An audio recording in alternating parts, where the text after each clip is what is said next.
लिखा है कोलाइडी विलयन, वास्तविक विलयन और तथा निलंबन के गुणों की तुलना। हम लोगों ने तीनों प्रकार के सॉल्यूशंस को पढ़ रखा था। कोलाइडी विलयन क्या होता है, निलंबन क्या होता है और वास्तविक विलयन क्या होते हैं। अब आज इनके गुणों की तुलना करनी है। तो गुणों की तुलना में से मैंने सबसे पहला गुण लिख रखा है प्रकृति, नेचर कैसा होता है। अभी आप जानते हो वास्तविक विलयन के कणों का आकार बहुत छोटा होता है, और क्योंकि बहुत छोटा होता है वास्तविक विलयन में उपस्थित विलेय पदार्थ के कण हमको दिखाई नहीं देते। और जब कण हमको दिखाई नहीं देता है तो हम इस विलयन को कैसा विलयन बताते हैं, समांगी। कहता है जो कोलाइडी विलयन होते हैं इनका नेचर कैसा होता है, विसमांगी। क्योंकि मैं ये भी मानता हूं कि कोलाइडी विलयन के पार्टिकल जो है नॉर्मली नहीं दिखाई देते, लेकिन प्रकाश की उपस्थिति में क्या होते हैं, दिखाई देने लगते हैं। क्योंकि प्रकाश की उपस्थिति में दिखाई देने लगते हैं, हमने इसको लिख रखा है कि ये विषमांगी होता है। और सभी जानते हैं निलंबन अर्थात बालू का घोल जल में, बालू का जल में घोल में अगर आप देखोगे बालू का पार्टिकल सबको दिखाई देगा, आसानी से दिखाई देगा, इसलिए मैंने इसको वैसे भी विषमांगी लिख रखा है। तो केवल वास्तविक विलयन समांगी होते हैं, बाकी दोनों कैसे होते हैं, विषमांगी। अब कहता है कणों का आकार, दूसरा प्रॉपर्टी है कणों का आकार, ये तो सभी को पता है। वास्तविक विलयन में विलेय पदार्थ के कणों का आकार जो होता है वो 1 नैनोमीटर से कम या 50 एंगस्ट्रॉम से कम होता है। दूसरा कोलाइडी विलयन में क्या होता है, 1 नैनोमीटर या 50 एंगस्ट्रॉम से अधिक, 1000 नैनोमीटर से कम या 2000 एंगस्ट्रॉम से कम। अब लास्ट में चलते हैं, लिखा है कि आकार, देखो आकार का आकार बड़ा है 1000 नैनोमीटर से। अगर मैं इसको एंगस्ट्रॉम में भी लिखता तो 2000 एंगस्ट्रॉम लिख सकते थे इसको। आकार बड़ा है 1000 नैनोमीटर से। नेक्स्ट नंबर पे चलते हैं, कहता है इसका अणुभार कैसा हो। तो वास्तविक विलयन का अणुभार कैसा होता है, कम। कोलाइडी विलयन का अणुभार अगर देखा जाए वास्तविक विलयनों से अधिक होता है। और अगर इससे भी देखा जाए तो निलंबन के का जो अणुभार होता है वो थोड़ा सा वास्तविक विलयन और कोलाइडी विलयन दोनों से अधिक होता है। अभी एक और चीज सोचने वाली बात है, कोलाइडी और निलंबन के कणों में से अगर मैं अणुभार को देखता हूं काफी ज्यादा डिफरेंस नहीं होता है, डिफरेंस बहुत कम का होता है। निलंबन थोड़े से अधिक अणुभार रखते हैं और कोलाइडी विलयन उससे थोड़े से कम अणुभार रखते हैं, तो इस बात को भी ध्यान रखना है। नेक्स्ट नंबर पे चलेंगे, आगे लिखता है प्रकटता। प्रकटता का मतलब है कि विलयन कैसा होता है, किस प्रकार का प्रतीत होता है देखने में। तो बेटा क्योंकि आप समझते हैं कि वास्तविक विलयन के कणों का आकार छोटा था, तो क्योंकि इतना कणों का आकार छोटा था कि वे कण हम देख नहीं सकते थे। अगर कण हमको नहीं दिखता था तो हम आर पार वस्तु को क्या कर सकते थे, आसानी से देख सकते थे। सॉल्यूशन को अगर आर पार देख सकते हैं, आपने क्या लिख दिया पारदर्शी। और क्योंकि कोलाइडी विलयन के कणों का आकार थोड़ा सा अधिक है, 1000 नैनोमीटर से कम और 1 नैनोमीटर से अधिक, इसलिए इसमें से आप आर पार देख सकते हो, लेकिन कंप्लीटली आर पार नहीं देख सकते हो। और क्योंकि कंप्लीटली आर पार नहीं देख सकते हो, विलयन के इस गुण को कहते हैं पारभाषिता, या फिर ऐसे भी बोल सकते हैं कि विलयन कैसा था, पारभाषी था। आगे लिखा है नेक्स्ट नंबर पे, कहता है अपारदर्शी। क्योंकि अपारदर्शी क्यों, निलंबन के कणों का आकार बहुत बड़ा था। आप जब भी सॉल्यूशन देखते थे निलंबन के कण ही दिखाई देने लगते थे। क्योंकि निलंबन के कण दिखाई देने लगते थे, आपको विलयन के पार कुछ भी दिखता नहीं था। और आपने इस बात को बताया कि ये अपारदर्शी होते हैं। दर्शनीयता की बात देखी जाए, सूक्ष्मदर्शी से वास्तविक विलयन के कण सूक्ष्मदर्शी द्वारा भी नहीं देखे जा सकते हैं, चाहे जितना प्रबल सूक्ष्मदर्शी लगा लो, आप निलंबन के कणों को नहीं देख सकते। अब आता है कोलाइडी विलयन के कण की बात। तो कोलाइडी विलयन के कण प्रकाश की उपस्थिति में क्या होते हैं, दिखाई देते हैं। मैं एक घटना बताता हूं आपको।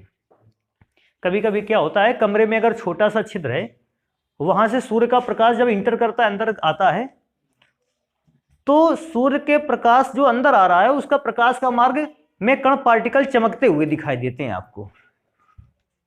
जानते हो वो कौन सा सॉल्यूशन है, कोलाइडी विलयन। तो कोलाइडी विलयन सूर्य के प्रकाश या प्रकाश की उपस्थिति में क्या होते हैं, दिखाई देते हैं। एक और आपने इफेक्ट देखा होगा, सर्दियों के मौसम में जब कोहरा गिरता है, आप कोहरे पे टार्च लगा के जाते हो, जैसे टार्च जलाते हो आप देखते हो कि कोहरे के पार्टिकल जितनी भाग में प्रकाश जा रहा है, कोहरे के पार्टिकल वहां आपको चमकते हुए दिखाई देते हैं। जैसे दिखते हैं आपको प्रकाश की उपस्थिति में, आप तुरंत बता देते हो कि इनको प्रकाश की उपस्थिति में देखा जा सकता है। और इस घटना को, प्रकाश की उपस्थिति में कोलाइडी कणों का मार्ग चमकता हुआ प्रतीत हो, इस इफेक्ट को कहते हैं टिंडल प्रभाव। हालांकि अभी उसके लिए टेंशन नहीं लेना है, टिंडल प्रभाव हम लोग पढ़ेंगे तब उसको देखेंगे।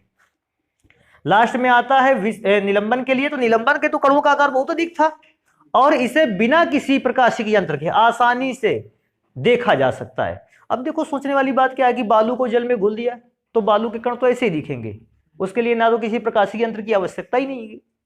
नेक्स्ट नंबर पे चलते हैं। कहता है हर एक विलयन जो होता है वो कभी कभी क्या होता है, उसका अपना एक कलर होता है। तो वास्तविक विलयन का कलर किस पे डिपेंड करता है, कोलाइडी विलयन का कलर किस पे डिपेंड करता है, और लास्ट में आता है कि निलंबन का कलर किस पे डिपेंड करता है। ध्यान देने वाली बात है, वास्तविक विलयन के कण वास्तविक विलयन का रंग वास्तविक विलयन के अणुओं पर डिपेंड करता है और यह आयन पर निर्भर करता है। जैसे मैं एक बात बताता हूं आपको, एक वास्तविक विलयन मेरे पास है कॉपर सल्फेट। कॉपर सल्फेट का जलीय विलयन जो होता है वो नीले कलर का होता है। पूछता है किसके कारण होता है, तो कॉपर सल्फेट में Cu++ आयन के फॉर्म में पाया जाता है। इसके कारण कॉपर सल्फेट का कलर कैसा होता है, नीला। तो पूछता है किसके कारण कॉपर सल्फेट का कलर नीला है, आप बताते हो कॉपर सल्फेट के विलयन में जो कॉपर आयन पाया जाता है, इस आयन की उपस्थिति के कारण कॉपर सल्फेट का विलयन नीले रंग का होता है। क्योंकि इसका विलयन नीले रंग का होता है, इसका नाम एक और है, नीला थोथा भी है इसका नाम। तो मैंने लिख रखा है अणु या किस पे डिपेंड करता है, आयन पर। वास्तविक विलयन का देखो रंग आयन पर डिपेंड करता था। अभी नेक्स्ट नंबर पे चलते हैं। कहता है कि कोलाइडी विलयन का कण किस पर डिपेंड करता है, कोलाइडी विलयन का रंग किस पर डिपेंड करता है, कणों के आकार पर निर्भर करता है। ध्यान देने वाली बात है, कणों के आकार पर कैसे निर्भर करता है, क्योंकि मैंने बताया भी था कोलाइडी विलयन को ही हम सही ढंग से ज्यादा अच्छे ढंग से आप पढ़ेंगे। जब भी कोलाइडी विलयन के कणों पर प्रकाश पड़ता है, कोलाइडी कण अपने आकार के अनुसार प्रकाश को अवशोषित करता है। और बेटा जब भी कोई पार्टिकल प्रकाश को ये पार्टिकल सबसे पहले तो प्रकाश को अवशोषित करता है, एक विशेष तरंग दैर्ध्य के प्रकाश को अवशोषित करता है।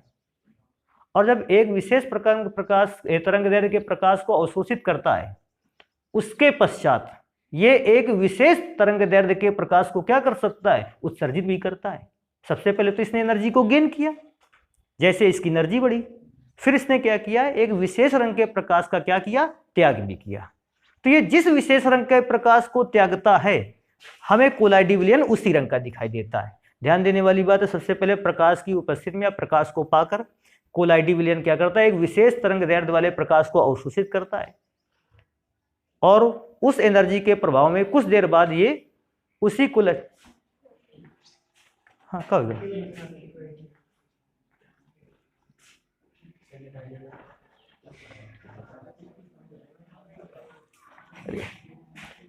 कुछ देर बाद ये एक विशेष तरंग दैर्ध्य के प्रकाश को उत्सर्जित भी करता है, और ये उस समय जिस विशेष रंग के तरंग दैर्ध्य वाले प्रकाश को उत्पन्न कर रहा होगा, कोलाइडी विलयन उसी कलर का दिखाई देगा। नेक्स्ट नंबर पे क्या लिखा है मैंने, पदार्थ की प्रकृति पे डिपेंड करता है, ये नेचर पे डिपेंड करता है कि कौन सा पदार्थ किस नेचर का है।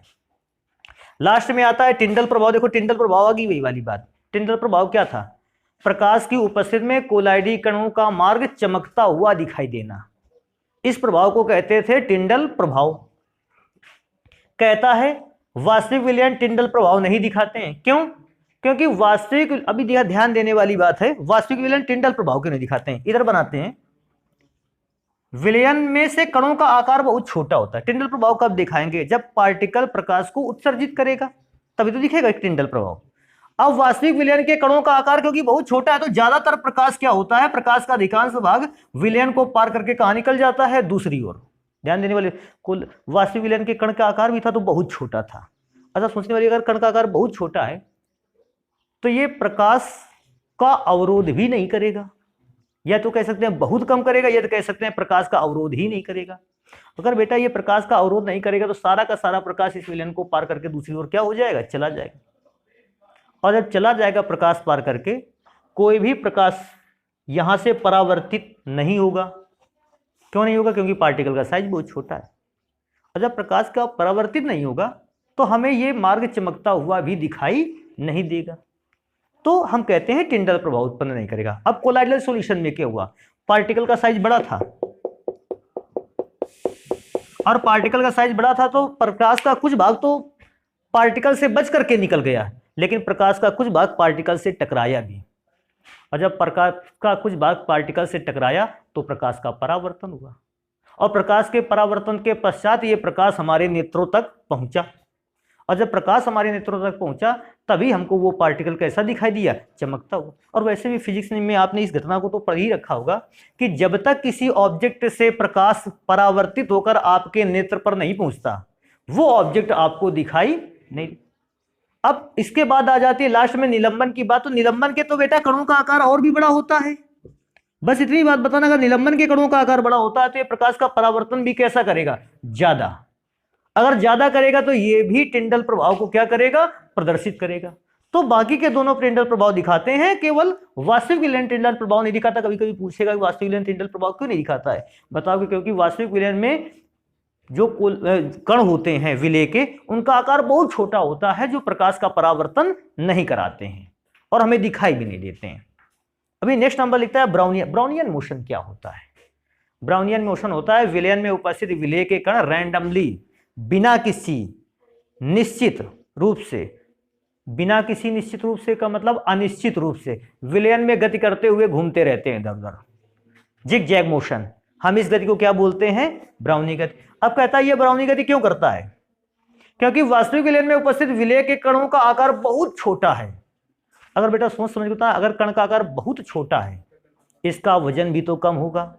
वजन कम होगा तो इस पर लगने वाला गुरुत्वाकर्षण बल भी कम।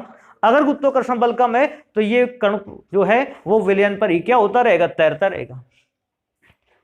बेटा अपेक्षाकृत देखा जाए तो ये भी ब्राउनियन मोशन करते हैं, क्योंकि इनके भी कणों का आकार छोटा है, गुरुत्वाकर्षण बल कम लगेगा और ये भी सस्पेंड टंगे रहेंगे, जल में घोल में टंगे रहेंगे। लेकिन यहां पे ब्राउनियन मोशन नहीं करते हैं। क्यों?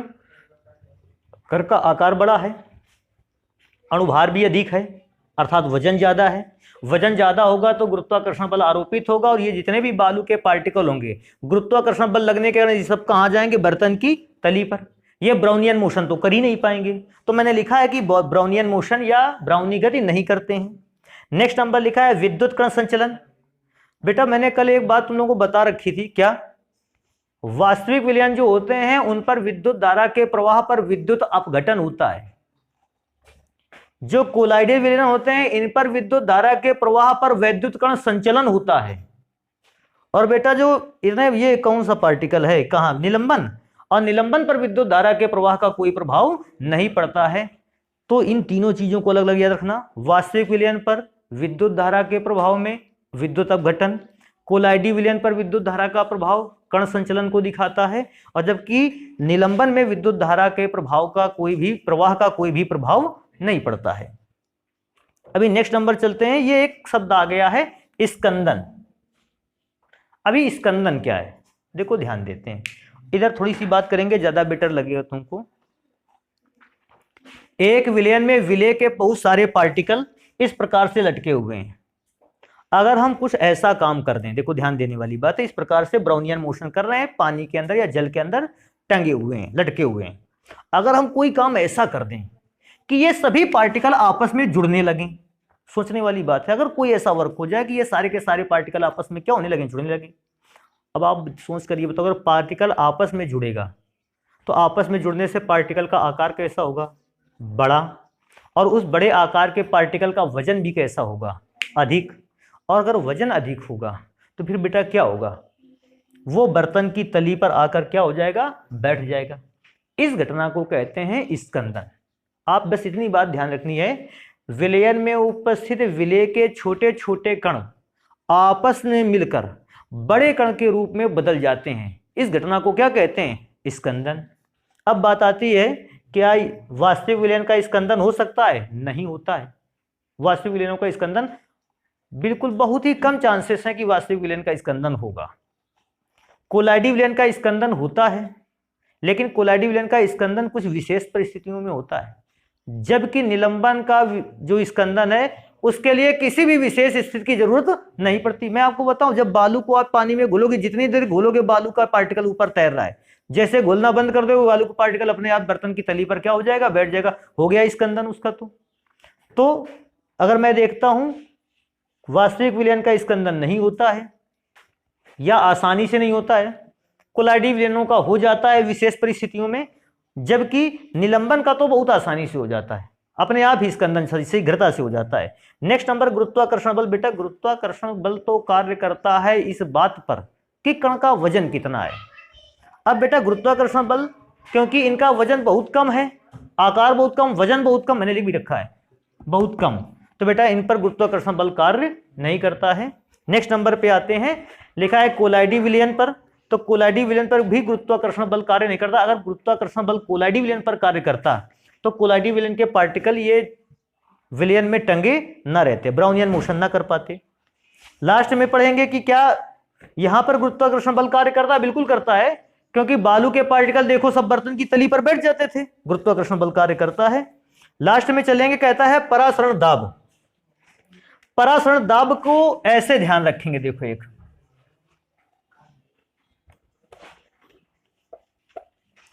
परासरण दाब का एक फॉर्मूला होता है पाई प्रोपोर्शनल टू 1/m। इस फॉर्मूले से पढ़ेंगे। क्या इसे पढ़ेंगे? इस फॉर्मूले से कि अगर किसी पदार्थ का अणुभार अधिक है तो उसका परासरण दाब कैसा होगा? कम। अणुभार कम है तो परासरण दाब कैसा होगा? अधिक। अब ध्यान देते हैं अणुभार पर। अणुभार कम है, परासरण दाब कैसा रहेगा? अधिक। आगे बात करेंगे, कहता है कोलाइडी विलयन का अणुभार अधिक होता है तो परासरण दाब कैसा हो जाएगा? कम,